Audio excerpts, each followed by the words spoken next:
पाँच माह कबल फैसलाबाद में डकैती के दौरान खातून के साथ जियादती के वाकये की खबर मंजर आम पर आने के बाद पुलिस ने मामले का बारीक बीनी से जायजा लिया तो मालूम हुआ कि खातून के साथ जियादती नहीं हुई बल्कि हरासा किया गया था।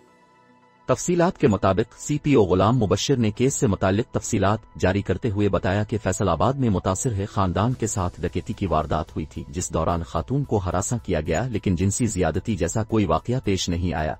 खातून ने भी इस बात की तस्दीक की है कि उसके साथ जियादती नहीं हुई, बल्कि मुल्जिमान ने हाथ पकड़ा और सर से दोपट्टा उतार कर खावंद के हाथ बांध दिए थे। गुलाम मुबश्शिर का कहना था कि उनकी खुद भी मुतासरा फैमिली से मुलाकात हुई, खवातीन अहलकारों ने भी बात की। खातून की बात का मतलब था कि उनके साथ जुल्म व जियादती हुई। जियादती का मतलब जिनसी जियादती नहीं था। खातून ने कहा कि मैं बार बार कह रही हूं हमारे साथ जियादती हुई, मुझे नहीं पता जियादती से लोग क्या मतलब लेंगे।